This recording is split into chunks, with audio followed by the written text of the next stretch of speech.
বিসমিল্লাহির রহমানির রহিম। আসসালামু আলাইকুম, welcome back to my channel. আজকে আপনাদের সঙ্গে শেয়ার করব চুলায় সরাসরি প্যানে আজকে আপনাদেরকে পাউরুটি রেসিপিটা করে দেখাবো। আশা করছি আপনাদের ভালো লাগবে।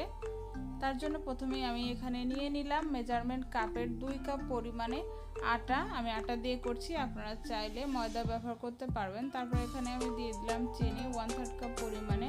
চিনির পরিমাণটা চাইলে আপনারা কমিয়ে দিতে পারেন। তারপর এখানে আমি দিয়ে দিয়েছি 1 চা চামচ পরিমাণে ইস্ট, দিয়ে দিব স্বাদ মতো লবণ। এখন সব কিছুকে একসঙ্গে খুব ভালোভাবে মিশিয়ে নিতে হবে।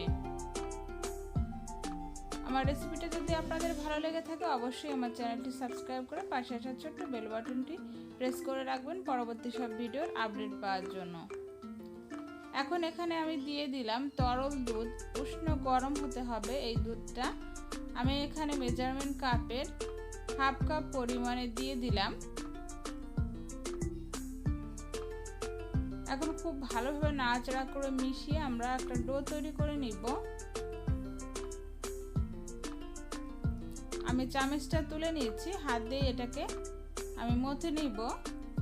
আর এই পর্যায়ে এখানে আমি দিয়ে দিব রান্নার তেল। আমি এখানে 1/4 কাপ পরিমাণে রান্নার তেল নিয়েছি, তার থেকে কিছুটা এখন দিয়ে দিলাম। পরবর্তীতে আবারও আমি কিছুটা দিয়ে দিব। এখন খুব ভালোভাবে আমি ডোটা মথে নিব।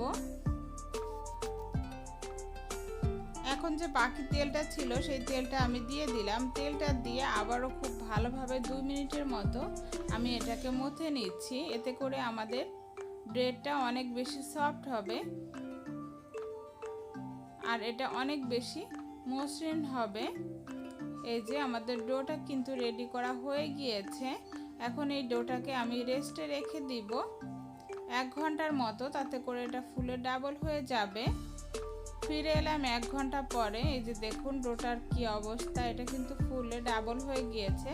এখন চেপে চেপে এটার ভিতর থেকে আমি হাড়টা একটু বের করে নিলাম আর এটাকে আমি আরও একটু মথে নিলাম। এখন এখানে আমি একটা প্যান নিয়েছি, আমি সরাসরি এখানে একটা প্যান নিয়েছি। প্যানের চারিদিকে আমি তেল ব্রাশ করে নিয়েছি। এখন আমার ডোটা আমি এখানে প্যানের ভিতরে এভাবে করে ছড়িয়ে দিয়ে দিব।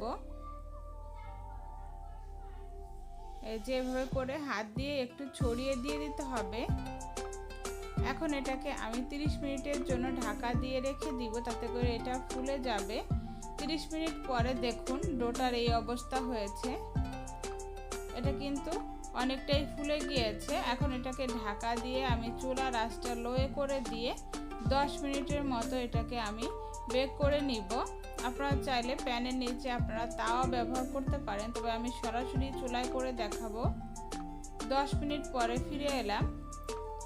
একটু চেক করে দেখবেন যে পিছনের যে সাইডটা আছে এই সাইডটা ঠিকমতো হয়েছে কিনা। যখন বুঝবেন যে এটা হয়ে গিয়েছে তখন এটাকে আমরা সাবধানে ধরে উল্টে দিব।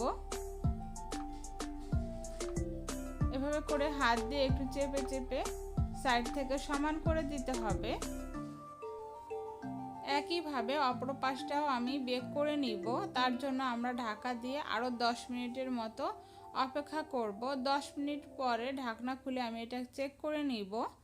আমি এখন ঢাকনাটা খুলে নিচ্ছি আর একটা টুথপিক দিয়ে আমি চেক করে দেখব যে ব্রেডটা পারফেক্ট হয়েছে কিনা।